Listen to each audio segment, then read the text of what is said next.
Autism is a developmental disorder characterized by difficulty in social interaction and communication, and by restricted or repetitive patterns of thoughts and behavior. You may know this because you are a friend or family member of someone with autism. This presentation will share autistic adults' lived experiences and the 4 contemporary terms. Its perceived impacts on mental health and well-being will be explored. The findings reflects research completed by 4 occupational therapy honours students, one being me. The 4 terms are camouflaging, monotropism, intersectionality, and autistic burnout. Now, let's break them down. So camouflaging, you may understand camouflaging to be blending in. Similarly, camouflaging means internalizing autistic behaviors to blend into a social situation. These situations may involve you, such as a family barbecue or a dinner party.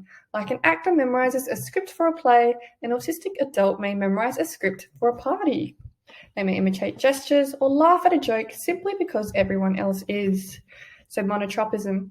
This is when autistic adults intensely focus on a single interest to the exclusion of everything else. Like tunnel vision, surroundings are ignored and the mind preoccupied with a set task. It is like putting on a do not disturb sign on your phone before sleeping. For autistic adults, the task may be a hobby such as knitting, making music, or even writing. Intersectionality. This is a framework when aspects of a person's identities creates either discrimination or privilege. This may include gender, race, religion, or in this case, disability. For example, a Black woman may face discrimination from employment, not distinctly due to her race, nor distinctly due to her gender. She faces discrimination due to a combination of the 2 identities. In this context, the 2 identities may be being a woman and being autistic. Autistic burnout. So you may know burnout to be a state of emotional, physical, and mental exhaustion caused by a lot of stress. The stresses in autistic burnout, however, are unique to autistic individuals. It is the built-up effect of having to navigate a world designed for neurotypical people, such as us.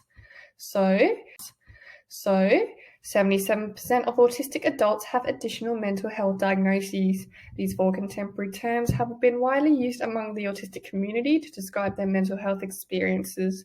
However, previous literature has also defined these terms, yet little is known about the experiences of these contemporary terms and its impacts on mental health and well-being, as qualitative research tends to answer the questions about the what, the why, and the how of a phenomenon. 11 people diagnosed with ASD participated in the research, either through an online survey or a web-based interview. The 4 students used a software called NVivo to generate some themes. Now let's have a look at the themes. We have some ignorant views of autistic identities, and it causes discrimination when relating to the experiences of intersectionality. So the mental health outcomes that comes out of this are positive and negative. Negative seems to overtake it, with a quote saying, "Being diagnosed as an autistic female has proved difficult, which has worsened my depression and anxiety." On the positive note, very minimal though when compared to the negative, a quote that states, "I know what's going on in my body, I know how to read myself better." It's like slowly over time building up that resilience. So with intersectionality, being diagnosed with ASD, you can account for what your behaviors mean because you have cemented your diagnoses. But the negative side of it is being comprised of identities that face discrimination and subsequently being discriminated against. So we've got camouflaging. So 2 themes that emerged was that camouflaging is used to meet social standards and camouflaging is imperative. So a quote states, "You've been taught from childhood that who you are and how you feel and how you experience the world is wrong." So burnout was discovered to be caused by camouflaging. Also by sensory overload. For example, the sensory environment may overstimulate the autistic adult and they feel burnt out over time. It was also described as a never-ending cycle. So a quote here says, "I have burned out every 5, 6, 7 years or so, and I need 1 to 2 years to recover. I just get tired, it never ends." Of course, as you can guess, there are no positives to autistic burnout. Similar to us, when we're feeling burnt out, we can't really generate any positivity out of it. So negative that came out of it, some example quotes. If you burn out, obviously your mental health suffers greatly. If you can't recover from that, then you go deeper and deeper into depression. And when that depression gets so bad, you start to think of suicide and it goes downhill. Experiences of the final ones is monotropism, and monotropism themes include coping mechanism for autistic burnout. So it helped me decompress and unwind, if only for a while, and it keeps my mind busy, states one participant, and it also encourages purposeful interaction. For example, you might really enjoy cooking, and then you go and you have conversations about cooking with your friends and family. An autistic person may enjoy coding, getting into conversation about coding that will generate some discussion and talking about passions, and inevitably positive outcomes do come out of it.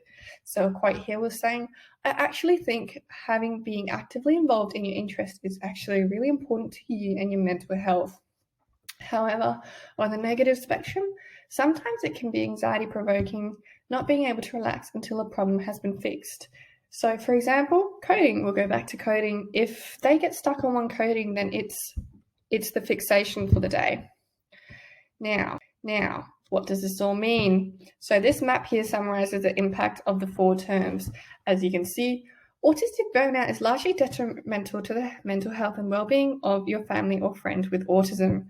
So increasing your awareness of your family or friends' lived experiences may increase your supports when needed. Some support strategies for each terms are as followed. Intersectionality, you can spread awareness to reduce ignorance and discrimination towards your family or friend. Camouflaging, reiterate that it's not imperative to camouflage when talking to your family or friend. And in autistic burnout, don't take it personally when your friend or family with autism takes the time to decompress after a conversation, a party, just any catch up, and just taking that time to let it out. Monotropism, you can reciprocate interest when your friend or family is conversing about their passion, as you would love to get reciprocated interest when you're conversing about your passion. Now remember, be supportive and be mindful. I really hope this presentation allowed more insight, and thank you for listening.